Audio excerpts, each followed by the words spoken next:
ஆண்டு வாழ்த்துக்களையும் ஸ்தோத்திரத்தையும் நான் தெரிவித்துக் கொள்கிறேன். கர்த்தர் நல்லவர். ஆமென். சகரியாவின் புஸ்தகம் 10வது அதிகாரம் 6வது வசனத்தை நாம் வாசிக்கலாம். சகரியா 10வது அதிகாரம் 6வது வசனம், பக்கம் 1099வது பக்கம். நான் யூதா வம்சத்தாரை பலப்படுத்தி யோசேப்பின் வம்சத்தாரை ரட்சித்து அவர்களை திரும்ப நிலைக்க பண்ணுவேன். நான் அவர்களுக்கு இறங்கினேன்.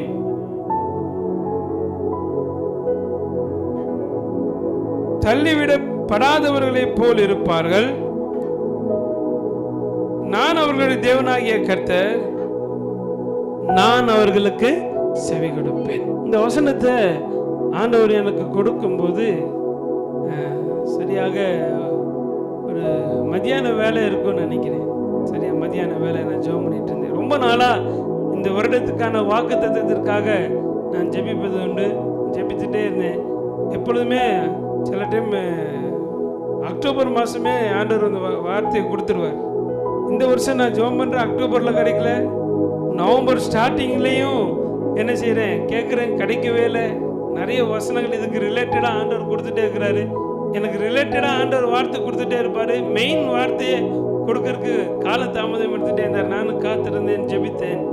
ஒரு நாள் மத்தியான வேலையில வேதத்தை வாசிட்டு இருக்கும்போது தான் இந்த வசனத்தை கர்த்தர் எனக்கு கொடுத்தார். ஆமென்.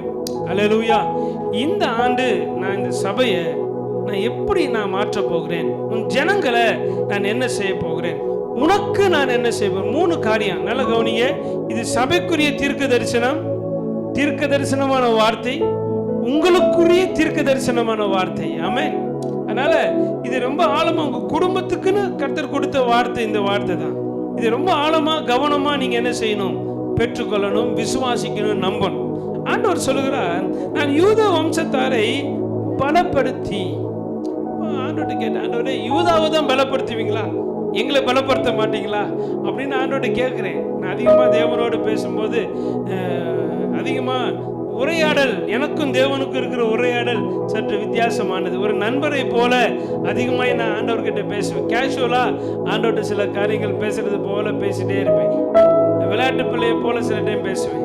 சில சம்பவங்களை நான் என்ன செய்வேன், கவனித்து பார்த்து அதோடு கூட லிங்க் பண்ணி பேசுவது உண்டு. கவனிங்க, ஆண்டவர் சொன்னார், இல்லப்பா நான் யூதா வம்சத்தாரை மாத்திரமல்ல, நான் உன்னையும் பலப்படுத்துவேன், உன் சபையையும் நான் பலப்படுத்துவேன். ஆமென். அல்லேலூயா. உன்னையும் பலப்படுத்துவேன், உன் சபையை. இந்த வார்த்தை யாருடைய வீடுகளிலே, யாருடைய செவிகளிலே யாரெல்லாம் இந்த வசனத்தை பெற்றுக்கொள்கிறார்களோ அவர்கள் எல்லோரையும் நான் பலப்படுத்துவேன். அல்லேலூயா. கர்த்தர் பலப்படுத்துகிறவர். சத்தமா சொல்லுங்க, கர்த்தர் பலப்படுத்துகிறவர். இந்த வசனம் ரொம்ப அழகா இருக்கு. பலப்படுத்துகிறவர், பலப்படுத்துவார். எதுக்கு பலம் ரொம்ப அவசியம்னா, நீங்க நல்லா கவனிச்சு பாருங்க. அந்த காலத்துல கட்டப்பட்ட அணைகள் எல்லாம் இன்னும் எப்படி இருக்கு, பலமாவே இருக்கு. அந்த காலத்துல கட்டப்பட்ட அணைகள் இன்னும் எப்படி இருக்கு. இப்ப கட்டுற ஃப்ளைஓவர் பிரிட்ஜ் எல்லாம் என்ன செஞ்சிருதுங்க, விரிசலாகி கீழே விழுந்துருது. காரணம் என்ன, அன்னைக்குள்ள தொழில்நுட்பமே ரொம்ப குறைவா இருந்த காலத்துல ஒரு சேதமும் இல்லாம இன்னைக்கு வரைக்கும் நிறைய பாலங்கள், நிறைய டேம் எல்லாம் அப்படியே ரொம்ப அழகா இருக்கு. விரிசல் கூட உருவாம இருக்கு. காமராஜ் கட்டின டேம் எல்லாம் இன்னும் அப்படியே இருக்கு. இன்னைக்கு இப்போ கட்டுற சின்ன பாலம் கூட என்ன ஆயிடுதுங்க, ஒரு எலெக்ஷனுக்கு அடுத்த எலெக்ஷனுக்கு இடையில 2 பாலம் ஒரே இடத்துல மாற்ற வேண்டியதா மாறிடுது. காரணம் என்ன, பிரச்சனை இன்னைக்கு பலம் இல்லை. என்ன இல்லை, பலம் இல்லை. பாலத்துல பலம் இல்லை. ஆண்டவர் சொல்றாரு, நான் பாலத்தை பலப்படுத்த வரலப்பா, உன்னை தனியா நான் பலப்படுத்த வந்திருக்கிறேங்கிறார். ஆமென். அல்லேலூயா. அல்லேலூயா. 2 வகையான பலனை கர்த்தர் நமக்கு தர போகிறார். ஆமென். 2 டைப்ஸ். 1 சரீர பிரகாரமான ஒரு பலன் நமக்கு உண்டாக போகுது. ஆமென். சத்தமா சொல்லுங்க, சரீர பிரகாரமான. பக்கத்துல உங்க கையை பிடிச்சு சொல்லுங்க, சரீர பிரகாரமான ஒரு பலன். யாரெல்லாம் பலவீனன், எனக்கு பலவீனம், எனக்கு இப்படி வலி வேதனை, அதெல்லாம் இந்த வருஷத்துல நீங்க உங்களை அறியாமலே விலகுகிறதை நிச்சயம் கர்த்தர் உங்க வாழ்க்கையில காண்பிக்க போகிறார். Praise the Lord. ஹல்லேலூயா. பார்க்க போறீங்க. உண்மையா பார்க்க போறீங்க. பக்கத்துல சொல்லுங்க, நம்புங்க பாஸ்டர் சொல்றத, தயவுசெய்து இதையாச்சும் நம்புங்க சொல்லுங்க. ஆமென். அல்லேலூயா, அல்லேலூயா. எதையுமே நம்புறது இதையாச்சும் உன்னை பலப்படுத்த போறாராமா, உன்னை ஆண்டவர் பலப்படுத்த போறார். அல்லேலூயா. ஒன்னு சரீர பிரகாரமான பலன், ரைட். இரண்டாவது ஆவிக்குரிய பலனை கர்த்தர் தர போகிறார். ஆமென். அல்லேலூயா. இது எதுக்கு? ஆவிக்குரிய பலன் எதற்கு? யுத்தம் செய்வதற்கு. சத்தமா சொல்லுங்க, எதுக்கு? எதுக்குங்க? கணவன் மனைவியோட சண்டை போடுறதுக்கு இந்த பலன் இல்ல. அல்லேலூயா.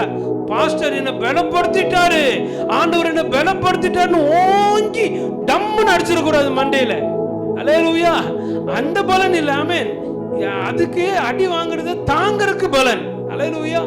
நம்மளுக்கு கொஞ்சம் அப்படி மேல ஒரு 2 படி தாவி போய் பிடிச்சிருது வாக்குத்தத்த வசனத்தை. ஆமென். ஆண்டவர் சொல்லிட்டார், என்ன பலப்படுத்திட்டார், உன்னை அடிக்கிறேன் பாரு, அந்த பலன் இல்லை, அடியை தாங்கக்கூடிய பலன். அல்லேலூயா. ஒரு கன்னத்துல அரைஞ்சா, அல்லேலூயா, ஒரு கன்னத்துல அரைஞ்சா மறு கன்னத்தையும் கொடுக்கக்கூடிய அளவுக்கு ஒரு பலன். அல்லேலூயா. ஆனா நம்ம அப்படி இல்லை, ஒரு கன்னத்துல அரைஞ்சா மறு கன்னத்தையும் சேர்த்து பிச்சு உடைக்கிற பலன் நம்மளுக்கு இருக்கு. அல்லேலூயா. ஆண்டவர் அந்த பலனை பத்தி பேசல. நான் உன்னை பலப்படுத்துவேன், நான் உன்னை பலப்படுத்துவேன். ஆவிக்குரிய பலன் பிசாசுகளை மேற்கொள்ளுகிற பலன். சத்தமா சொல்லுங்க. பலப்படுத்துறார். எதற்கு? பிசாசுகளை மேற்கொள்ள. இந்த வருஷத்துல யாராகிலும் இந்த பிசாசு பிரச்சனையில எனக்கு ஒரே கனவுல இது வருது, எனக்கு கனவுல அது வருது, இது வருதுன்னு யாரும் என்கிட்ட எந்த கம்ப்ளைண்ட் என்ன செய்யக்கூடாதுங்க. சத்தமா சொல்லுங்க. கம்ப்ளைண்ட் சொல்லக்கூடாது. இப்படி சொல்லலாம், பாஸ்டர் நான் 4 பிசாசை போட்டு தள்ளிட்டேன் பாஸ்டர். யாருமா? மாமியார் தான் அப்படின்னு சொல்லிடக்கூடாது. ஆமென். மருமக தான், மாமனார் தான் அப்படின்னு சொல்லிடக்கூடாது. ஏன்னா வீட்டாரே உனக்கு சத்ருன்னு பைபிள்ல போட்டிருக்கு, அதனால போட்டு தள்ளிட்டேன் பாஸ்டர் அப்படிலாம் இல்லை. ஏன் என்ன கவனிக்கணும்? நீங்க சத்ருவை மேற்கொள்ளுகிற பலன். சத்தமா சொல்லுங்க. ஆமென், ஆமென். ரொம்ப முக்கியமானது சத்ருவை மேற்கொள்ளுகிற பலன். ஆண்டவர் உங்களை பலப்படுத்துவார், நிச்சயம் உங்களை பலப்படுத்துவார். இந்த செய்தியுடைய ஆழங்களுக்குள்ளாக போக என்னால் நேரம் இல்லை. வருகிற வாரங்களில் இதை ஆழமாய் விவரித்து உங்களோட கூட பேசுவேன். 2வது காரியம், ஆண்டவர் என்ன செய்வாராம்? யோசேப்பு வம்சத்தார் என்ன செய்வாரா? ரட்சிப்பார். அல்லேலூயா. ரட்சிப்பு என்றால் நமக்கு நல்லா தெரியும். ரட்சிப்பு என்றால் விடுதலை. என்னதுங்க? விடுதலை. இஸ்ரவேல் ஜனங்களை ஆண்டவர் எகிப்து தேசத்தின் அடிமைத்தனத்திலிருந்து கர்த்தர் என்ன செஞ்சார்? விடுதலை ஆக்கினார். இன்னும் என்னென்ன காரியத்துல எல்லாம் விடுதலை ஆகாம இருக்கிறீங்களோ அந்தந்த காரியத்துல எல்லாம் கர்த்தர் என்ன செய்வார்? உங்களை, சத்தமா சொல்லுங்க, இன்னும் சீரியலிருந்து விடுதலை. எதிலிருந்து? சீரியல் பார்க்கிற பழக்கத்திலிருந்து விடுதலை. அம்மா அழகா சாட்சி சொன்னாங்க, 18 வருஷம் பொயிலையிலிருந்து விடுதலை. பாஸ்டர்மா சாட்சி சொன்னாங்க, 40 வருஷம் குடியிலிருந்து. தப்பா பாஸ்டர்மா குடிச்சாங்கன்னு நினைச்சுக்காங்க, அவங்க சொன்ன சாட்சி அது. ஒரு தாத்தா குடிச்சு 40 வருஷம். ஆமாம், அவங்களுக்கு வயசு கூட 40 இல்லை. அல்லேலூயா. அப்போ குடியிலிருந்து விடுதலை. ஆண்டவர் சொல்றாரு, என்னென்ன காரியத்துல எல்லாம் கவனிங்க, என்னென்ன காரியத்துல எல்லாம் உங்களுக்கு விடுதலை இல்லை என்று நீங்க நினைக்கிறீர்களோ கர்த்தர் இந்த ஆண்டு அந்தந்த காரியத்திலிருந்து விடுதலை தருவார். ஆமென். அல்லேலூயா, அல்லேலூயா, அல்லேலூயா, அல்லேலூயா. சத்தமா சொல்லுங்க, அல்லேலூயா. ரொம்ப கவனமா ஆண்டவர்கிட்ட என்ன செய்யணும்? அவருடைய வார்த்தையை பெற்று விடுதலை. ஆவிக்குரிய விடுதலையும் இருக்கு, சரீர பிரகாரமான விடுதலை இருக்கு. இது ரெண்டுமே இருக்கு. விடுதலை, சரீர பிரகாரமான விடுதலை. சிலர்லாம் பாருங்க, கடன் பிரச்சனையில் இருப்பீங்க. கர்த்தர் சொல்லுகிறார், அந்த கடன் பிரச்சனையிலிருந்து ஒரு விடுதலை உண்டு. ஆமென். பக்கத்துல உங்க கை பிடிச்சு சொல்லுங்க, உங்க கடன் பிரச்சனைய சொல்லுங்க. தைரியம் உங்களுக்கு இல்லைன்னாலும் சொல்லுங்க, அவங்கள பார்த்து சொல்லுங்க. உங்க கடன் பிரச்சனைய ஆண்டவர் இந்த ஆண்டு நிச்சயம் தீர்த்துடுவாரு, நம்புங்க. ஆமென். அல்லேலூயா. பாருங்க, கடன் இன்னும் தீரவே இல்லை. இந்த வார்த்தையை சொல்லும் போதே எப்படி இருக்கு கேட்கறக்கு? அப்பாடா சந்தோஷம், என்னமோ பாதி பாரம் குறைஞ்ச மாதிரி. ஆமென். அல்லேலூயா. அம்மா சொன்னாங்க 20,000 வட்டி கட்டுறேன்னாங்க. ஐயோ, 20,000மா வட்டி? எனக்கு மனசே தூக்கி வாரி போடுச்சு. நான் இப்படி இந்த வட்டி பணம் எங்கே விழுக வேண்டியது? அல்லேலூயா. எங்கே விழுக வேண்டியது? காணிக்கப்பட்டியில் விழுக வேண்டிய வட்டி பணம் எங்கே போயிட்டு இருக்கு? வெளியே போகுது. கர்த்தர் சோதனையின் மேல் வட்டியில வெளியே போகக்கூடாது. பணமெல்லாம் எங்க தான் விழுகணும்? உன்னுடைய ஆசீர்வாதத்தை ஒரு நாளும் துஷ்டன் சாப்பிடக்கூடாது. ஆமென். ஆசீர்வாதத்தை யார் சாப்பிடணும்? நம்மளே தான் சாப்பிடணும். ஆமென். அல்லேலூயா. அப்ப பாருங்க, விடுதலை, ரட்சிப்பு என்றால் விடுதலை, சரீர பிரகாரமான விடுதலை, கடன் பிரச்சனை, வியாதியிலிருந்து கர்த்தர் விடுதலையாக்க போகிறார். ஆமென். அல்லேலூயா. என்னென்ன காரியத்துக்கு என்னென்ன வியாதி நீங்க யோசிச்சு பாருங்க. உங்களுக்கு என்னென்ன வியாதி இருக்கு? சிலர் கேட்டா கீழ இருந்து மேல வரைக்கும் இருக்கு பாஸ்டர் அப்படிங்குவாங்க. எப்படி? கீழ இருந்து மேல வரைக்கும் இருக்கு. தலையில பிடிச்ச வலி எங்க விடுது? பாதம் வரைக்கும் வலிக்குது. ஆமென். அல்லேலூயா. நான் சொல்றேன், முட்டி போட்டு சரியா ஜெபிக்காததுதான் காரணம். ஆமென். அல்லேலூயா. நல்லா முட்டி போட்டு கை ரெண்டையும் உயர்த்தி ஒரு நாளைக்கு ஒரு அரை மணி நேரமாகலும் உயர்த்தி ஜோம் பண்ணி முட்டியிலே கொஞ்சம் ஒரு 10 இடத்துல அப்படி முட்டியிலே நடந்து ஜோம் பண்ணிங்கன்னா எல்லா வியாதி என்ன செஞ்சிடும்? விலகிடும். அல்லேலூயா. வியாதிக்கு விலகிறதுக்கு சில ட்ரீட்மெண்ட்லாம் இருக்கு. வருகிற நாட்களில் சற்று ஆழமாக அது உங்களோட கூட என்ன செய்கிறேன், பேசுகிறேன். அடுத்தது ஆண்டவர் மூணாவது சொன்ன காரியம், ஃபர்ஸ்ட் பலப்படுத்துவேன், ரெண்டாவது சத்தமா, ரெண்டாவது மூணாவது என்ன பண்ணுவேன்? நிலைக்க பண்ணுவேன். சத்தமா சொல்லுங்க. உன் ஸ்தானத்திலே கர்த்தர் உன்னை நிலைக்க பண்ணுவார். ஆமென். கணவன் என்கிற ஸ்தானமா, அந்த ஸ்தானத்துல கர்த்தர் உன்னை திரும்பவும் நிலைக்க பண்ணுவார். மனைவி என்கிற ஸ்தானமா, ஒருவேளை இழந்து நிக்கிறீங்களா? கணவன்கிற ஸ்தானம், மனைவிங்கிற ஸ்தானம், பிள்ளைங்கிற ஸ்தானம், மருமகள் என்கிற ஸ்தானம், மாமியார் என்கிற ஸ்தானம், இன்னும் சொல்ல போனா ஊழியன் என்கிற ஸ்தானம், உங்களுக்குன்னு ஒரு ஸ்தானம் இருக்கு. ஆமென். அந்த ஸ்தானத்திலே திரும்பவும் நிலைக்க பண்ணுவார். ஆமென். அல்லேலூயா.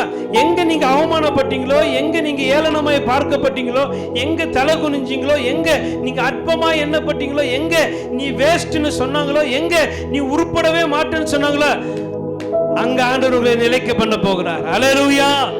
அல்லேலூயா. அல்லேலூயா. நீ எல்லாம் விளங்க மாட்ட, உருப்பட மாட்ட, பொழைக்கவே மாட்ட, ஒண்ணுமில்லாம போயிடுவான்னு எவன் சொன்னானோ அவன் கண்ணுக்கு முன்னாடியே அவன் வெக்கப்படுற மாதிரி அவன் அண்ணாந்து பார்க்கிற அளவுக்கு கர்த்தர் உங்களை உயர்த்த போகிறார். அல்லேலூயா. திரும்பவும் உங்களை உங்க ஸ்தானத்துல கர்த்தர் நிலைக்க பண்ண போகிறார். அல்லேலூயா. சத்தமா சொல்லுங்க. அல்லேலூயா. அல்லேலூயா. அல்லேலூயா. ஆமென். இது ரெண்டு வகையான இதுல ரெண்டு இருக்கு. உலக பிரகாரமான காரியத்திலையும் திரும்பவும் நிலைக்க பண்ணுவார், ஆவிக்குரிய காரியத்திலையும் உங்களை என்ன செய்வார்? திரும்பவும். எங்கெல்லாம் ஜெபத்துல விழுந்தீங்களோ, எங்கெல்லாம் விசுவாசத்துல தவறி விழுந்தீங்களோ, எங்கெல்லாம் உபவாசத்துல விழுந்து போனீங்களோ, எங்கெல்லாம் வேத வாசிப்புல சத்தமா சொல்லுங்க விழுந்து, எங்கெல்லாம் தீர்மானத்துல விழுந்தீங்களோ, எங்கெல்லாம் பொருத்தனையில விழுந்து போனீங்களோ, எங்கெல்லாம் தசமபாகம் காணிக்கையில விழுந்தீங்களோ, ஜெபத்துல, ஊழியத்துல, சீஷர்களை உருவாக்குற விஷயத்துல, சுவிசேஷத்தை அறிவிப்பதுல எங்கெல்லாம் விழுந்தீங்களோ, கர்த்தர் மீண்டும் அங்கெங்கெல்லாம் உங்களை நிலைக்க பண்ண போகிறார். ஆமென். அல்லேலூயா. அல்லேலூயா. அல்லேலூயா. அப்புறம் நாலாவது காரியம், ஒன்னு பலப்படுத்துவார், இரண்டாவது உங்களை ரட்சிப்பார், மூணாவது உங்களை நிலைக்க பண்ணுவார், நாலாவது உங்களுக்கு இறங்குவார். அல்லேலூயா. சத்தமா சொல்லுங்க. இறங்குவார். இரக்கம் என்றால் மெர்சி, தேவனுடைய பார்வையிலிருந்து இரக்கம். பாருங்க, இரக்கத்தை ரொம்ப அழகா ஒரு அழகான ஒரு விதத்துல உங்களுக்கு நான் விளக்கி காமிக்கிறேன். ஒரு பஸ் ஸ்டாண்ட்ல ஓரத்துல நைட் நேரத்தில் பஸ் ஸ்டாண்ட்ல யாரும் படுக்கக்கூடாது. அப்படி ஓரமெல்லாம் பஸ் ஸ்டாண்ட்ல படுக்கக்கூடாது. போலீஸ் பேட்ரோல் வந்ததுன்னா என்ன செய்வாங்க? அவங்களெல்லாம் அடித்து என்ன செஞ்சிருவாங்க? துரத்திடுவாங்க. அவங்களுக்கு எல்லாம் ரைட்ஸ் இருக்கு. ஏன்னா பஸ் ஸ்டாண்ட்லாம் என்ன செய்யக்கூடாது? படுக்கக்கூடாது. ஆனால் குளூரில் ஒரு ஐயா படுத்துட்டு இருக்காரு, வேறு வழி இல்லை, அவருக்கு அங்கே தான் இடம் படுத்துட்டு இருக்காரு. போலீஸ் வண்டி வருது, விரட்டுக்கு எல்லாரையும் விரட்டிட்டாங்க. அந்த ஐயாவை பார்க்குறான், சரி படுத்துட்டு போட்டோம் அப்படின்னு விட்டுட்டு போகிறோம். பார்த்தீங்களா? அதுக்கு பேர் தான் இறக்கம். அதுக்கு பேர் தான் பிழைச்சுக்கோன்னு ஆண்டவர் எத்தனையோ முறை நம்மளை பார்த்து சொல்லியிருக்கிறார். பிழைத்திரு. இரக்கம்னு உங்களுக்கு ஆண்டவர் மன்னிக்கிறேன்னு அர்த்தம். ஆமென். அல்லேலூயா. அதுக்காக நான் துணிகரமாக தப்பு செய்வேன், அவர் இந்த ஆண்டு என்னை என்ன செய்வார்? மன்னிப்பார். நான் மனைவி அப்படிதான் அடிப்பேன், கர்த்தர் என்னை அப்படிதான் என்ன செய்வார்? மன்னிப்பார். நான் புருஷனை அப்படிதான் சட்டையை பிடிச்சி அப்படின்னு என்ன செய்வேன்? கேள்வி கேட்பேன், கர்த்தர் என்னை மன்னிப்பார். அப்படிலாம் தப்ப கணக்கு பண்ணிடாதீங்க. ஆண்டவர் சொல்றாரு இறங்குவேன் என்றால் கர்த்தர் நீ தெரியாம செய்த எல்லா காரியங்களுக்கும் கர்த்தர் இறங்குவார். ஆமென். உன் ஜெபத்துக்கு கர்த்தர் இறங்குவார். ஆமென். உன் வேண்டுதலுக்கு கர்த்தர், சத்தமா சொல்லுங்க, வேண்டுதலுக்கு கர்த்தர் இறங்குவார். நிச்சயமாய் கர்த்தர் இறங்குவார். அப்புறம் அஞ்சாவது அவர்கள் என்னால் ஒரு காலமும் தள்ளிவிட படாதவர்களை போல் இருப்பார்கள். செம்ம வேர்டு. எனக்கு இந்த வேர்டு தான் என்னை ரொம்ப டச் பண்ணது இந்த வசனத்துல. என்னால தள்ளிவிடப்பட்டவர்களை போல இருப்பார்கள் இல்ல, கர்த்தர் ஒருத்தனை தள்ளிட்டார்னு அவன் மறுபடியும் எந்திரிக்கிறது ரொம்ப கஷ்டம். சத்தமா சொல்லுங்க. உலகம் உங்களை தள்ளி இருக்கும். நிறைய விஷயத்துல நான் இங்க ஃபீல் பண்றேன். உங்களை நிறைய பேர் தள்ளி விட்டுறாங்க. நிறைய பேர் உங்களை உறவுகள், குடும்பம், சொந்த குடும்பம், உறவினர்கள், வேலை செய்யற இடத்துல, நீங்க நிறைய இடத்துல தள்ளி விடப்படுகிற சூழ்நிலை உங்க வாழ்க்கையில வந்திருக்கலாம். நிறைய பேர் உங்களை ஏளனமாய் அப்படிங்கிற மாதிரி இருந்திருக்கலாம். ஆண்டவர் சொல்றாரு நான் உன்னை இந்த ஆண்டு தள்ள மாட்டேங்கிறார். ஆமென். அல்லேலூயா. தள்ள மாட்டேன் அப்படின்னு என்ன அர்த்தம்? உன்னை என் கூடவே வச்சுக்க போறேன்னு அர்த்தம். அல்லேலூயா. சத்தமா சொல்லுங்க. ஆண்டவர் கூடவே உங்களை என்ன செஞ்சுக்க போறாரு? வைத்து கொள்ள போகிறார். ஆமென். கடைசியாக நான் அவர்களுக்கு என்ன செய்வேன்? சத்தமா சொல்லுங்க. ஆண்டவர் என்ன செய்வாரா? ஆண்டவர் என்ன கொடுப்பாரா? செவி கொடுப்பார். அப்படி என்றால் he is going to hear my prayer every time. எப்பெல்லாம் நான் ஜெபிக்க போறேனோ, எப்பெல்லாம் நான் தேவ சமூகத்துல அப்பா அப்படிங்கிறேன்னா, மகளே நான் வந்துட்டேன் சொல்லு மகளே அப்படின்னு ஆண்டவர் வர போகிறார். ஆமென். எப்போதுமே கர்த்தர் என் ஜெபத்துக்கு செவி கொடுப்பார். அல்லேலூயா. நான் அடிக்கடி சொல்ற ஒரு காரியம், என் ஜெபத்துக்கு அவர் பதில் கொடுக்கலனாலும் பரவாயில்ல, என் ஜெபத்தை அவர் கேட்கிறாரே அதுவே எனக்கு பதில் தான். ஆமென். அல்லேலூயா. என் ஜெபத்தை போய் அவர் கேட்கிறாரு அதுவே பெரிய விஷயம் தான். ஏன்னா நம்ம யாரு, எப்படிப்பட்டவங்க, நம்ம குணம் எப்படி, நம்ம நிலைமை எப்படின்னு நம்மளுக்கு தான் தெரியும். நம்ம ஜெபத்தை அவர் கேட்கிறதே பெரிய விஷயம். நான் பதிலுக்கெல்லாம் வெயிட் பண்றதுல இல்லை. ஆண்டோட்ட உண்மையை சொல்றேன், தேவ சமூகத்தில் நிற்கிறேன். எனக்கு இது வேணும் அது வேணும்னு இன்னைக்கு வரைக்கும் நான் ஆண்டோட்ட அடம் பிடிச்சி அழுததே இல்லை, கேட்டதே இல்லை. எனக்கு ரொம்ப வலுக்கட்டாயமே கேட்டதில்லை. ஆண்டவரே நீர் உம்முடைய பார்வையில நீர் என்னை அங்கீகரிக்கிறதே எனக்கு பெரிய விஷயம். என்னைய அங்கீகரிக்கிறதே பெரிய விஷயம். இதுல நான் கேட்டு நீர் கொடுக்கணும் அப்படிங்கிற எண்ணம் எனக்கு தேவையே இல்லை. என்னுடைய தேவைகள் யாவையும் என் கர்த்தர் பார்த்து கொள்வார். ஆமென். அல்லேலூயா. நான் சொல்றேன், உங்க ஜெபங்கள் உங்களை கர்த்தர் எல்லாவற்றையும் பார்த்துக் கொள்வார். ஆமென். அல்லேலூயா. என்னவோ இருக்கலாம், என்ன தேவையா இருக்கலாம், ஃபீலிங்க கூட கர்த்தர் இந்த ஆண்டு என்ன செய்வார் பாருங்க. ஒரு சகோதரி எனக்கு சொன்னாங்க, எனக்கு ரொம்ப ஞாபகம் இருக்கு அவங்கள குறிச்சு. ஒரு ட்ரெஸ் அணியணும்னு கூட ஆண்டவர்கிட்ட கேட்டுட்டு தான் அணிவாங்க. அவங்க பேரு பிரின்சி, என்னோட போத்தனூர்ல இருக்கிறாங்க. அவங்க ஒரு ட்ரெஸ் அணியணும் கூட ஆண்டவர்கிட்ட கேட்டுட்டு தான், ஆண்டவரே இன்னைக்கு நான் காலேஜுக்கு போறேன், என்ன ட்ரெஸ் போடணும் ஆண்டவரே அப்படி கேட்டுட்டு தான் போகலாம். தேவன் அந்த அளவுக்கு உறவு கொண்டிருப்பாங்க. அப்போ இன்னைக்கு நம்ம ஃபீலிங், தேவன் நம்மளோட ஃபீலிங்கை கர்த்தர் என்ன செய்வார்? அறிவார். என் மனசு அவனுக்கு பிடிக்கல, புரியல, அவளுக்கு புரியலன்னு சொல்லி எவனையோ நினைச்சு வேதனைப்பட வேண்டிய அவசியமே, உண்மையை சொல்ல யாரையும் நினைச்சு கவலைப்பட வேண்டிய அவசியமே இல்லை. உங்கள் இருதயத்தை புரிந்து வைத்திருக்கிற கர்த்தர் உங்களோட கூட இருக்கிறார். உங்க ஜெபங்களை கர்த்தர் கேட்பார். ஆமென். அல்லேலூயா. கரங்களை உயர்த்தி சொல்லுங்க, என் ஜெபத்தை கர்த்தர் கேட்பார். என் ஜெபத்தை கர்த்தர் தள்ள மாட்டார். என் ஜெபத்தை கர்த்தர் கேட்டு எனக்கு பதில் செய்வார். ஆமென். இதுதாங்க இருக்கலே பெரிய வாக்குத்தத்தம். ஆமென். அல்லேலூயா.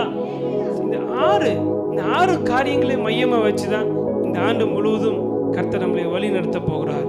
இது 6 மையமாய் வைத்து உங்களை அழகாய் உருவாக்கி இந்த ஆண்டுல நீங்கள் வலுவாதபடி கர்த்தர் உங்களை காத்து நடத்த போகிறார். ஆமென்.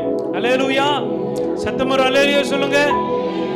நிச்சயமா சொல்றேன், கர்த்தர் இந்த ஆண்டு உங்களை பலப்படுத்தியே தீருவார். உங்களை ரட்சிப்பின விடுதலை ஆக்கியே தீருவார். உங்களை நிலைக்க பண்ணுவார். அப்புறம் உங்களுக்கு இறங்குவார். உங்களை தள்ளி விடாதிருப்பார். செவி கொடுப்பார். ஆமென். நிச்சயம் இந்த 6 காரியம் உங்க வாழ்க்கையில நடந்தே தீரும். நீங்க கவலைப்பட வேண்டிய அவசியமே இல்லை. ஆமென். எத்தனை பேருக்கு சந்தோஷமா இருக்கு? கர்த்தர் என்னோட பேசினார் எத்தனை பேர் நம்புறீங்க? ஆமென். நிச்சயமா கர்த்தர் உங்களை ஆசீர்வதிப்பார். இதோடைய